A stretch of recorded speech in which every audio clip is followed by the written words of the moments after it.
Hello and welcome back to the Astro Imaging channel. Tonight's session is cable management for astronomy, astrophotography, and that's going to be presented by Sean Maloney.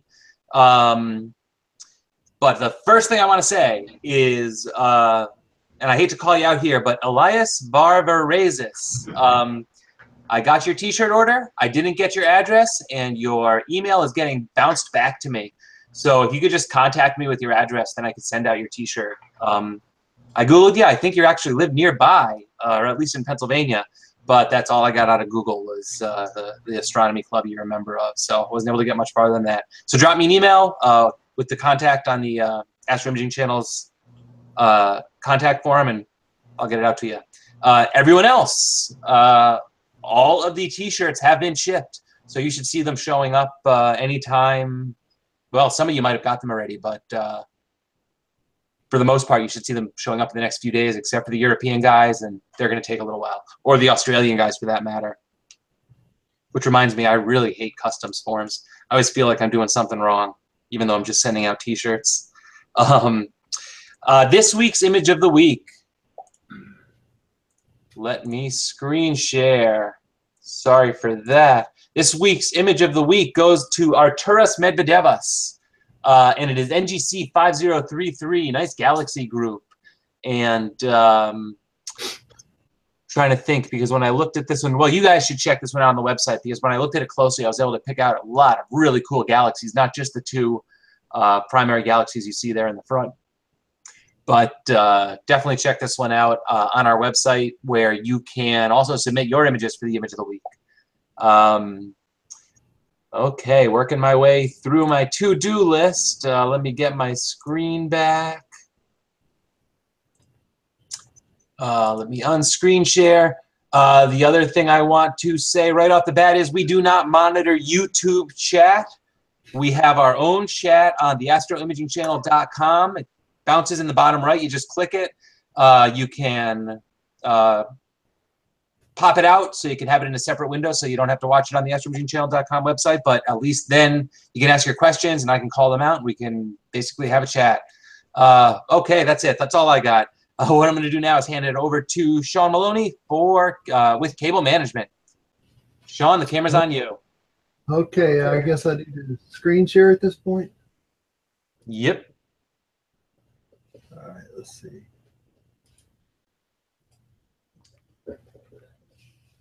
Okay, what you got? Okay, I see your screen. Okay, great. All right, guys. This is the first time I've ever done anything like this, so bear with me. Let's see. Okay. I'm getting an echo. Who's let's see. That might be me. Let me try muting myself. Yeah, stick around though in case I have a question. Okay, Well, let's see what we got real quick. Can I all right, let's just go from here.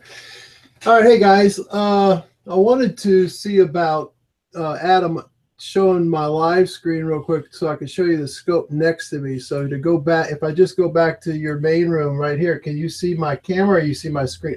How do I show what's just coming through my camera? Click cancel at the middle of that window. And Go live. That way it's still oh, I know. Screen sharing. You got it. Now I see. Now I see you. You got me in here? Yep. Okay. Can y'all see the scope next to me? Yep. Okay, good. All right, let me kick some power. All right, what I did was for a long, everybody kind of starts out the same, where you don't have, you got all these wires hanging down, and y'all know the deal. And what I did was I got tired of setting up like that every night, and most of my setup time was done putting wires up. So as you can see now, all I got left is just a wire to my computer and my power wire. And everything's up top. Everything is clean. It's balanced. All my power is on here. All of my data is on here. And so now I just pop this the dovetail bar on my mount, plug in my 2 cables, and that's it. I'm done. So I kind of wanted to get you guys to see where I'm headed with this. And, everybody's setup is different. So, this is how I did it. But, maybe you can come up with some kind of plan of what I show you here to help yourself out. So I'm going to jump back to my little screen over here now, Adam. So just share it. We see your screen. Okay, good. All right, I think I'm getting the hang of this now. Well, let's see. I need to go to right here. Okay, can y'all see the pictures? Yes, we can. Okay, great. All right, well, this is my C11 right here. This is my E102, the one I just showed you. And basically, I'm kind of going to cover 3 topics. One is going to be your equipment mounting gear, what you need to put on there to get all these devices onto your scope. Then I want to talk about the data piece, and then on the last point, I want to talk about the power piece, and that's probably going to be the longer of the 3 because it's pretty much the most important. But what you need to get you to, for mounting, what I did was I didn't know how to mount, what I was going to do to put this stuff up there, and so I decided instead of, weight was an issue because I'm already approaching too much weight on my C11. So I used Velcro, and I used the industrial brand Velcro, and I wrapped it around these dovetail plates, and I had a bunch of these laying around. And let me go back to this picture real quick. And you can see right underneath there, you can see right there, that's a dovetail plate. There's one on the other side, and I just used the rings. And I put the Velcro on the rings, and then I put the dove plate on top of the rings, and then I put Velcro on the back side of all of my parts. And then that way I was able to just put them on wherever I wanted. I also bought this plate. The Explorer Scientific comes with like a little, y'all know it, it's just a little inch wide dovetail. And I took that off, and I put this on the bottom of my rings, and I took that other plate off. This is like 3.5 inches wide, which gave me a much better grab to my mount, but it also provided me with a let's see, this is on the C11, same plate. I put it on top of the C11, but what it did on the other scope too is it gives you a place to mount your stuff to. So on my Explorer Scientific, I was able to let's see, go back. Oh, wrong. I'm going to slow down here in a minute and get the hang of this.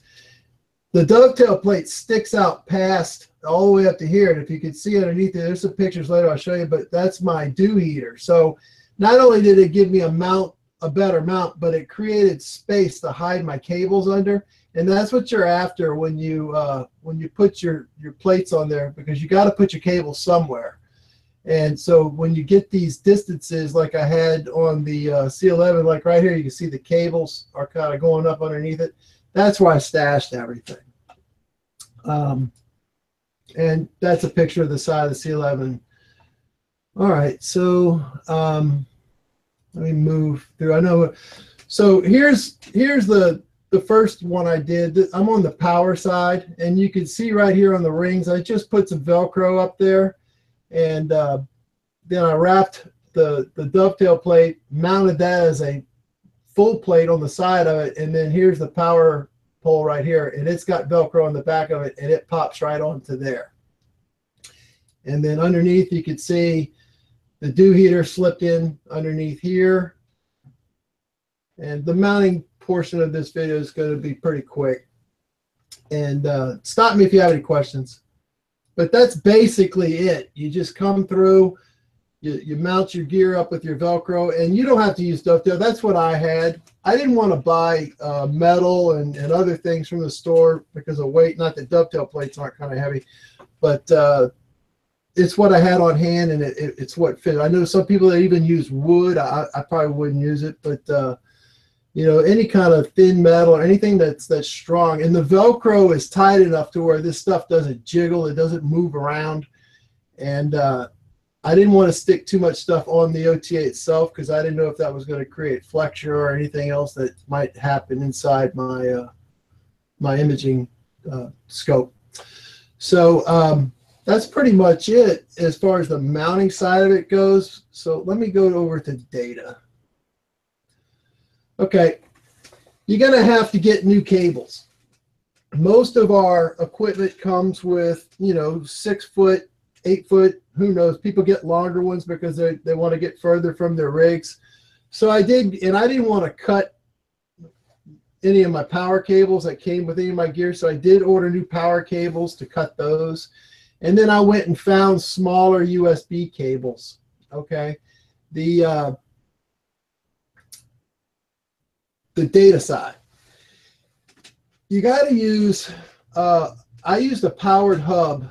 And the reason I did this is because that's a lot of data that's moving through that one device. I do have a passive hub, which is a non-powered hub on my other rig, but I'm only using it for a couple of things. I'm not fully automated yet on that side.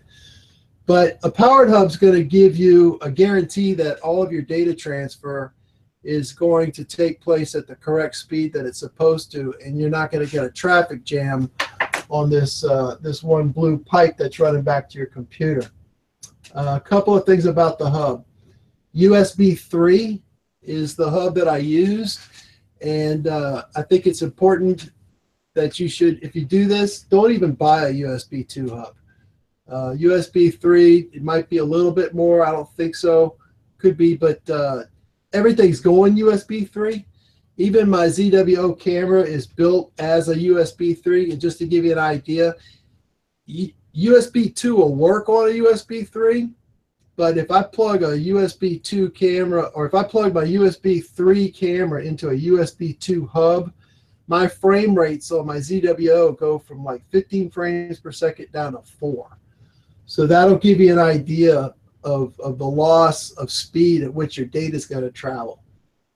So also get a hub that has enough room for what you got now and enough room to what you're going to get later. I mean, none of us started out with this much stuff, but look where we are now. So you know you're going to have room for growth. Right now I have room for 2 more things.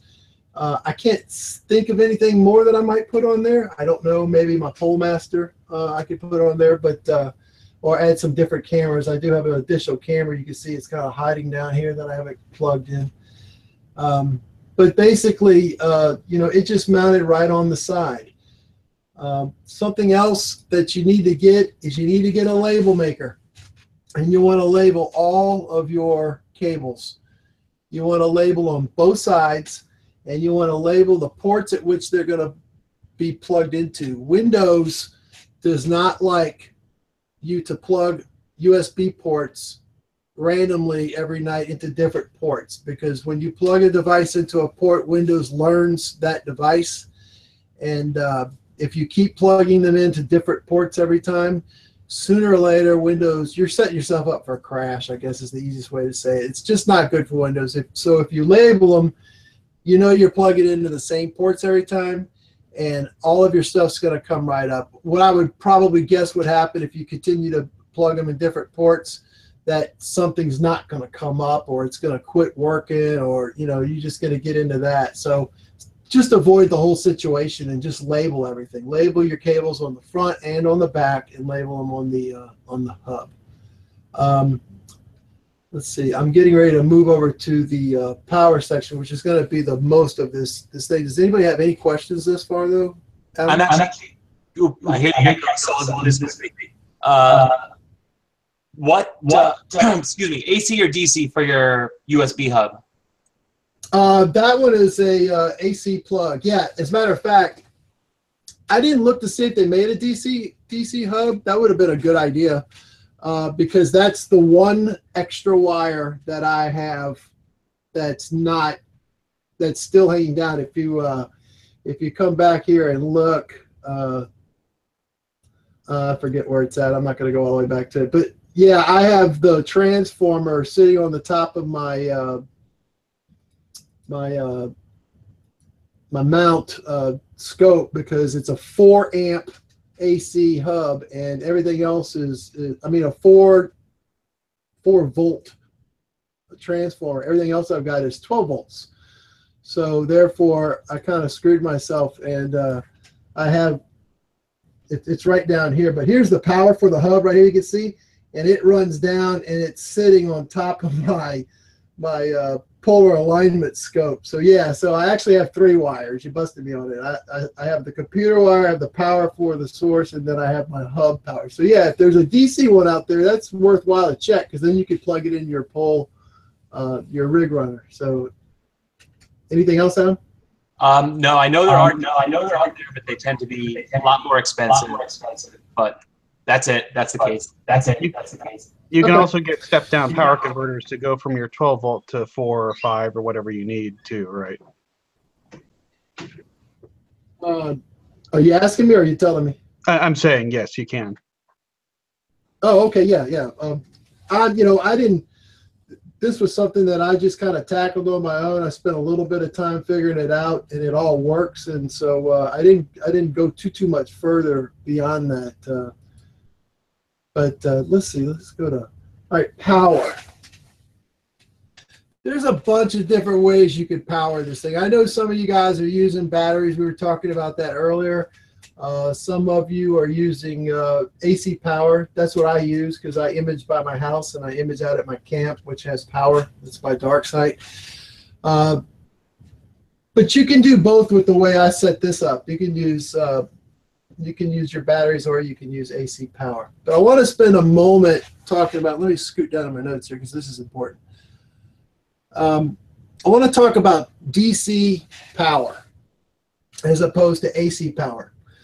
DC's direct current, as probably everybody knows, direct current, alternating current. DC is polarity conscious. Okay, and so that means if you reverse your red and your black wire for power on DC, you will more than likely blow up whatever it is you're connecting it to.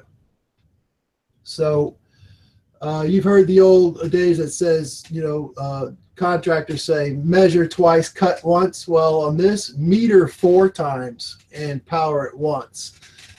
Make sure that you've got your stuff right. And there's pictures and things that I'm going to discuss that show it. But let me explain something else about amps. All right, so everything's working on 12 volts DC. And I've had a lot of people I've talked to that say, well, I wanted to plug in my camera, and it's a 3 amp camera, but the transformer I found for it is a 6 amp or 7 amp or 5 amp transformer. So I can't use it because it'll blow my camera up. And that's not true. Picture it like this. Your camera's going to take its 12 volts. That's going to power the fan in your camera, okay? It wants, 3 amps, okay? And you got a transformer that says it's 5 amps. Well, what that means is that it's got your 3 amps there available for you, and it's got an additional 2.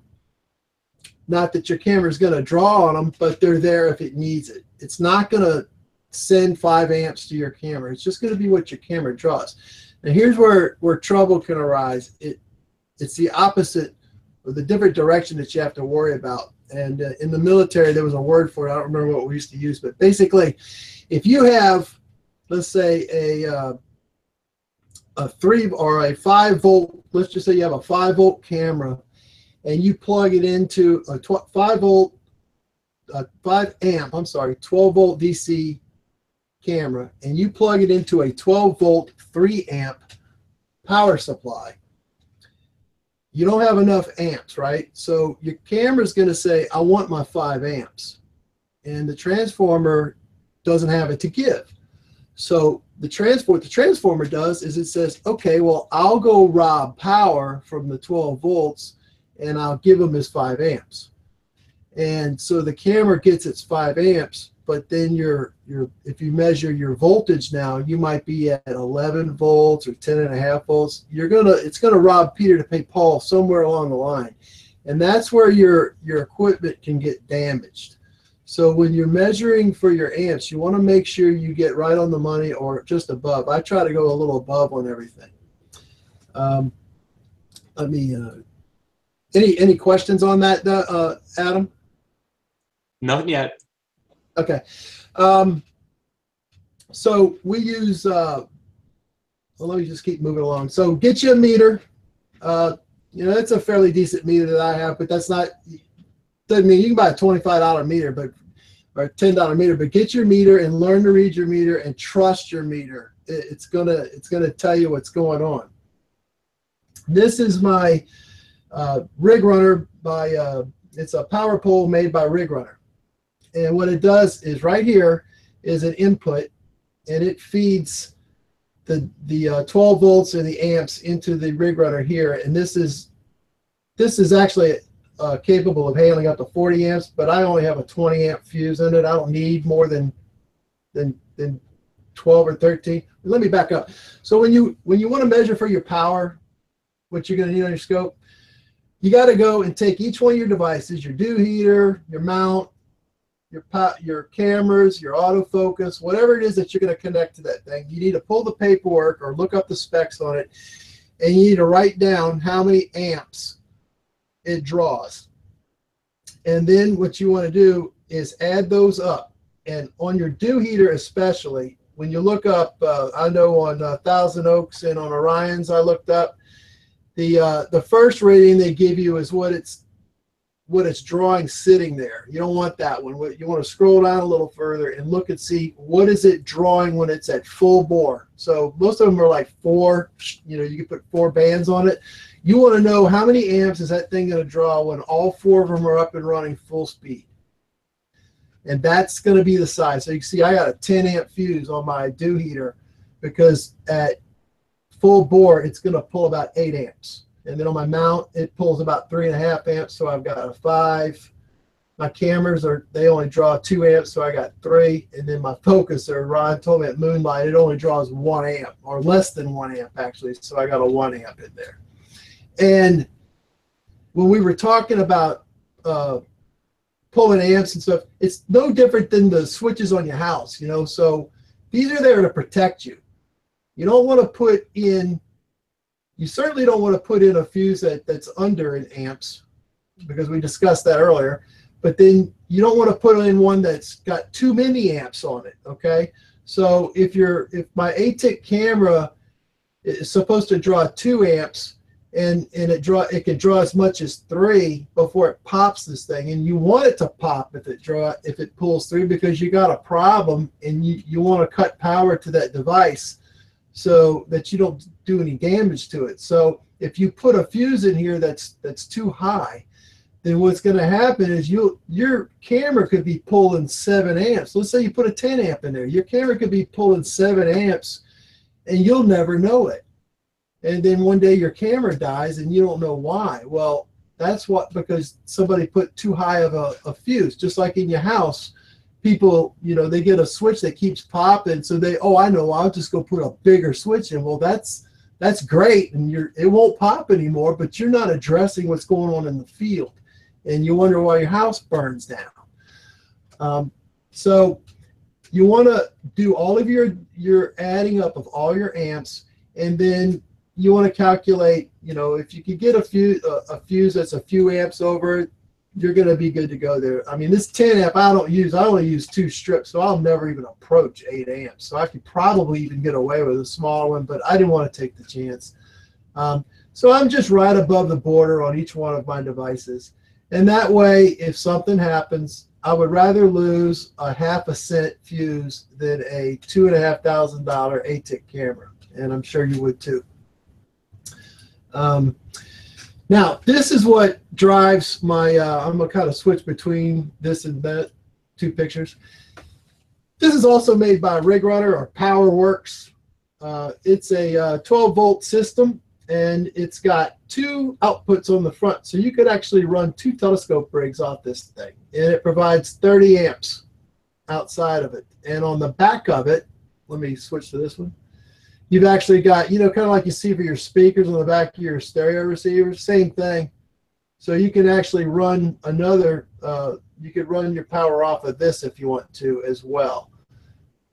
You do have to switch it between United States and Europe. There's actually a sticker over the plug. It won't let you plug it in unless you have to switch it, because they don't want you to plug it in wrong, because you'll blow everything up, because we operate on different voltages. So anyway, it was about $125 for it. Oh, I'm sorry. It was about $125. But it's just a little box. It's about 6 by 6, and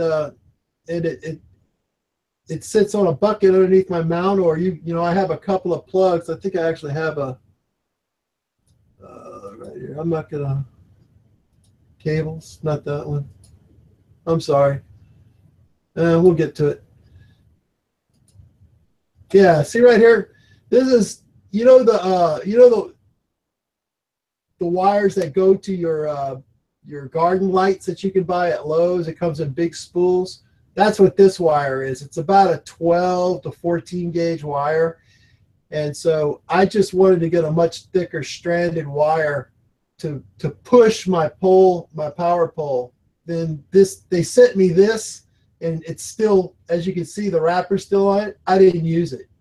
It's 20 gauge wire, you know, so that's fine to go run my individual devices, but I'm not going to power up that power pole with a 20 gauge wire. So I went and bought these, and I bought some bigger clips. They're the same size on the outside, but the little silver pieces that you wrap around the wire are just a little bit bigger to get them around that 12 gauge wire. And it plugs right into the front of the power converter. And then I also made me up one off of my, I think that was my old dew heater that I cut. And so I have a cigarette adapter as well. I forget what I used it. Oh, I know it was. If you want to just power up one thing, like one time I needed to just power up my dew heater, and I didn't want to pull fuses and everything, so I just plugged this in, and I plugged that in too for my dew heater, and just ran that to keep my glass dry all night. But anyway, that's the wiring for it. These are your oh, I got my picture upside down, sorry. The kit comes with a if you buy this thing right here, it comes with a kit, and you get all these fuses, you get a bag of connectors, and but I did have to buy this tool, which was about, I think, $20. You can try to use a pair of pliers and crimp the wire with these little things, and it would work. I'd do it, but this made my life so easy. I mean, it made a perfect connection, and you can't mess up. Let me get over here. I want to show you something while we're... Yeah, and as you can see, each of your fuses, they come in different. There's a 5, that's a 40, a 10 amp, and I just keep them outside so you can get some extra fuses. But anyway, all right. When you cut your cables, you got to know which ones you're positive and which ones you're negative, right? So on a cigarette adapter, which is what most of our stuff comes with, typically, in pretty much all cases, I've never seen it the other way, but the outside sheeting, the outside edge of the cigarette adapter is going to be your negative, and the inside pole is going to be your positive. So what you do to figure it out, if you look, if you can see, Adam, you can see my mouse, right? Yep. Okay. If you look right here on the wiring, it's got some lettering, and then on this wire, it's got some grooves. That's pretty much industry standard. That's so you can know which wire is which. And what you do is you just take your meter and you put it on one of the wires, and then you take your other side of the meter and you touch it to the side. And if you get nothing, well, then that's not your wire. And then if you get something, there you go. That's your wire. So I'm getting continuity between the positive and this wire, and I'm on the same wire, but I'm touching the side, and as you can see, I'm getting nothing. So what you want to do is you want to mark that wire, okay? Tie a knot in it, whatever, but that's your positive lead, because remember I told you, you cannot get polarity wrong on this. And I would recommend that when you make up these connections, you do them one at a time, you meter them, you check them again, and before you, don't make them all up at once and then go back. Take your time, do them one at a time, because I know how precious your equipment is, because it's precious to me as well. Let's see. So once you, that's going to tell you your positive and your negative side on your wire, and then you just got to take your clips. This is the piece I cut off, and this was to tell me on the other wire that I cut because it's got the writing on it, right? So I was able to look at this and say, oh, okay, so the wire with the writing on it is my positive. So when I go back and make up that connection on the piece I cut off that's going to go to my pole mount, then I know the one with the writing, I got to put the positive lead on. And then, of course, that's a negative. And yeah, I checked them both. You know, I went over to this wire and did the same test. I'm either anal or just scared, one of the two, I don't know. Plugging my ATIC in the first time, it took me a while to, even with the meter, it took me forever to be brave enough to do it. This is the picture I was looking for earlier. Yeah, this is my 20-foot, 10-foot, something like that. So I can put my transformer away from my mount. And this is just a spare. If I want to plug it up off of a battery and power the thing up, I can do it that way. Okay, so once you got your connectors on there and you use that tool, then before you plug them into your power pole, you want to power up the power pole. And before you make each connection into your power pole, you want to put your meter on it. And actually, this thing pushes out about 14 volts, which concerned me at first, but I checked with them, and it's not a problem for me. So I'm still kind of spacey about it. But anyway, everything seems to work fine. But anyway, you want to check check every single connection prior to making your connections to your power pole.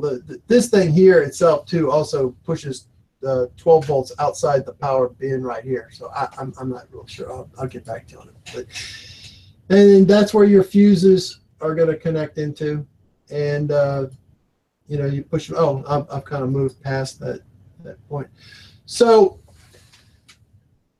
is there any questions on this power piece of it? Did I cover it clearly enough for y'all to understand how to do this?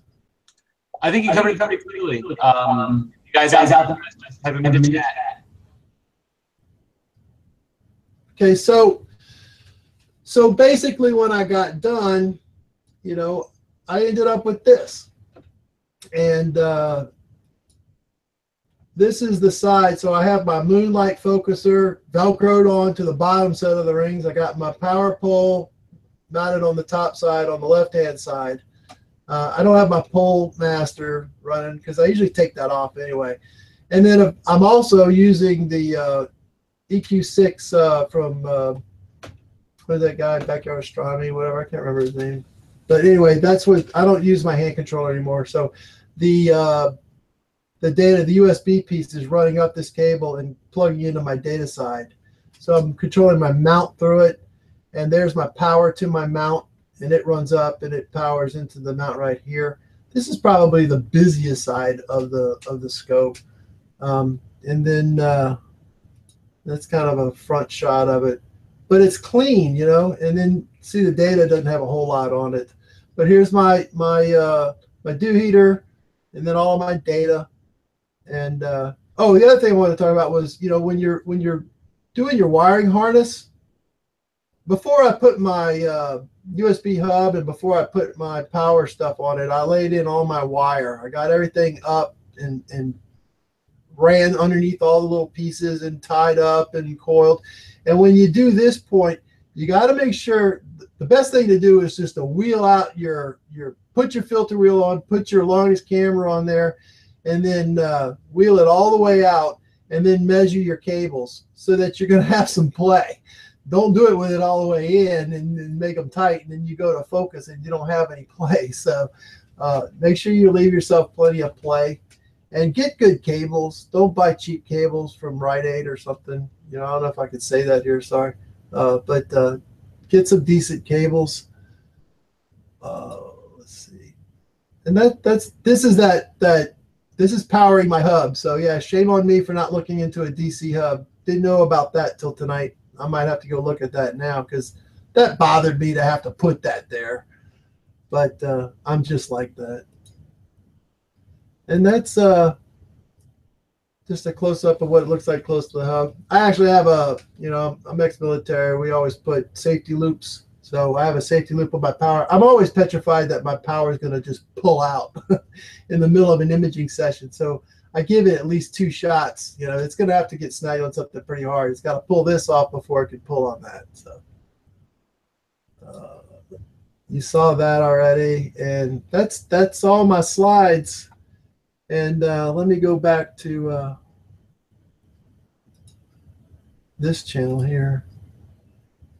And what do I do again? Hit the screen share button? Just click screen share. Yep. Am I back?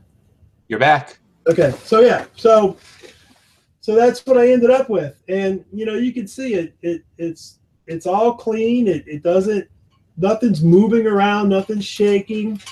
You know, it's up there. That Velcro works, you know, and I like it because if I want to travel, I can just pull all this stuff right off. You know, it just comes right off. And I can just disconnect. I can take the whole thing apart in like, you know, 5-10 minutes and put it in a box, put my telescope in its box, pack it away, and then just come back and stick it right on. And then, like I said, nothing moves at night. You know, it doesn't shake. It doesn't cause any vibrations or anything like that. I'm sure people might wonder about that. But I tell you what, if you saw the mess, I wish I had a picture. I'm sure y'all know what it looked like. It looked like vines growing off the back of my scope at night. So that's it. So I'll turn it back over to you, Doug, unless y'all got anything else that y'all want to ask or say. So you, oh yeah. So you got a few comments. Do you drive anyone nuts with those blue lights on a dark field on your thing? No, because I'm this way. I don't go to dark fields with other people.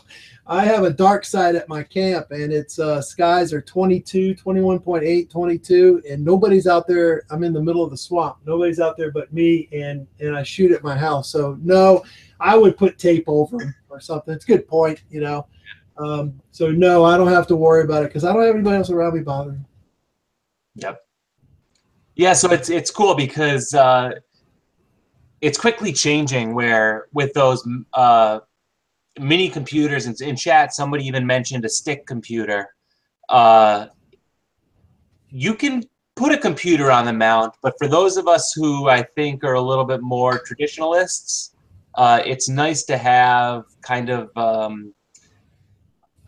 just a hub, power all up top, and then have your laptop set aside where you normally use it.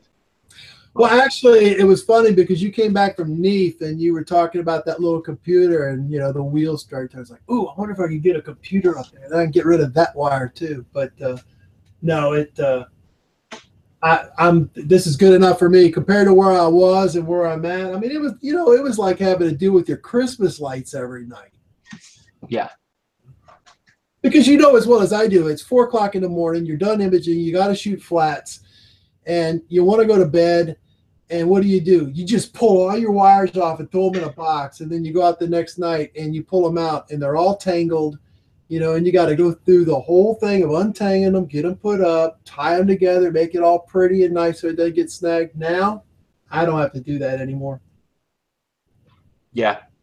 No. And in our hobby, USB cables surprisingly go bad, and a lot of cables can go bad. I don't know if that happens for you guys down south, but for us, when it's like 0 degrees outside and then you're moving them and occasionally you're tripping over them, really easy to break a cable.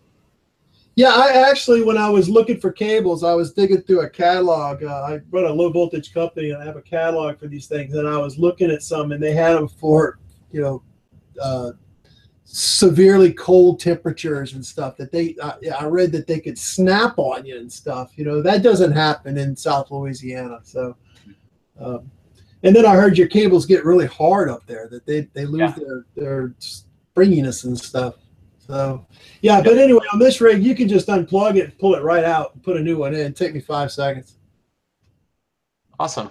Yeah, you just pull the hub off and then just pull the wire out, unplug it from the other side to undo the power. Actually, you don't have to undo the power; it's separate. So yeah, and that's a great point about labeling your cables as well as labeling the port on the hub, because I know for me, well, right now I need a new laptop computer, and I have a new laptop. And the other laptop that I'm using, depending on the way that I plug in the cables, it either will give me timeout errors on my camera, or it just won't accept my USB hub. It really wants them to be plugged in the perfect way. So, filter wheel kept dropping out on me, and I didn't know why. And it was because I kept plugging it in different places. But Yeah.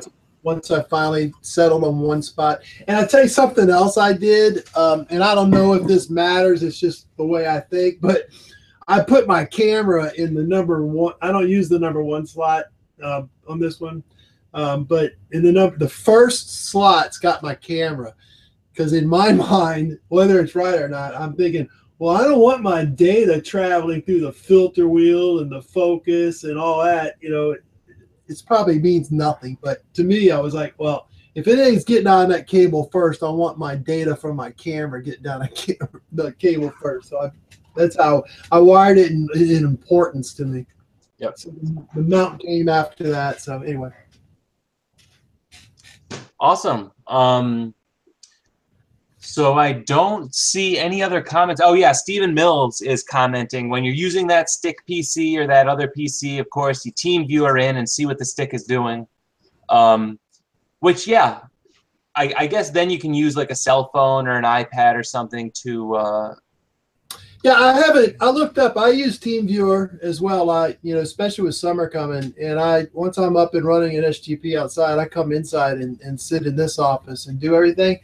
And I haven't had any problems with it. But I've been looking around. I think you might have mentioned it, but doesn't SG Pro put out some sort of an app to where I can look at it on my Android, or at least doesn't it give you, like, is it called Sleepy Time app or something that tells you whether or not your stuff's running? Or I forget what it's called, but it's a notification system.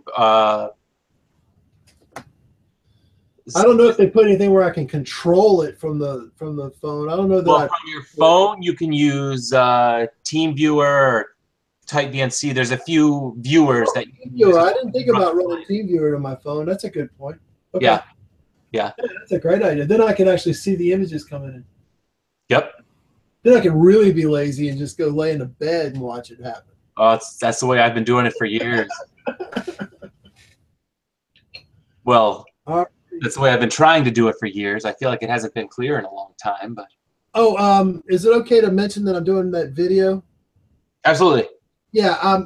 What started all this is Doug over at My Astro Images asked me to do a video, and I'm doing a full video from ground up of putting this entire thing together, and he'll have that here pretty soon, and he's going to put that out.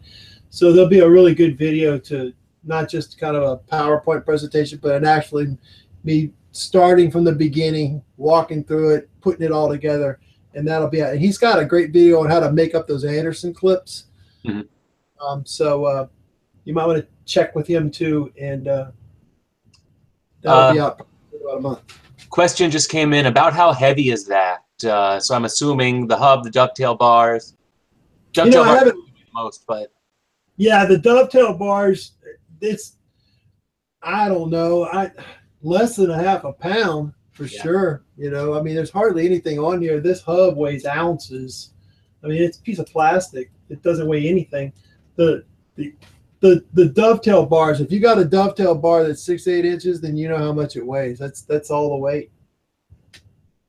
And I scored when I put this ADM plate, because not only did I get room for my dew heater, but I managed to get a bigger footprint on my mount for my scope. I was, it comes with that little tiny 1.5 inch dovetail, and this thing's like 4 inches. So I got a much tighter grab. Awesome. Well, thanks, Adam. No problem. Thanks for presenting. I don't know if anyone in the room has any questions or comments. If not, we may just end it for the day. But again, I want to thank Sean for coming by and telling us a bit about his cable management methodology. I don't see any other questions coming in, so I will thank everyone for coming. Thanks, Sean, for presenting. I do not yet know what we're going to do next week. I'm going to try and come up with something midweek. And a couple things popped up. First of all, great presentation. Thank you. First one. Right angle custom USB cables. Oh, I gotta mention I started a website called Red Stick Astro. So Chris Gomez has some of his stuff up there. Zach Reuter has some, and I like to give pages to people that want to show their stuff. So if you guys want to have a place to maybe put up some of your images, then just have one page that you could flick through. Send me a link, send me an email up there, and I'll be happy to help y'all out, and maybe we could do something for you. Awesome. Thanks, Sean. Thank you, everyone, for watching. We'll see you guys all next week. Okay, buddy. Take care.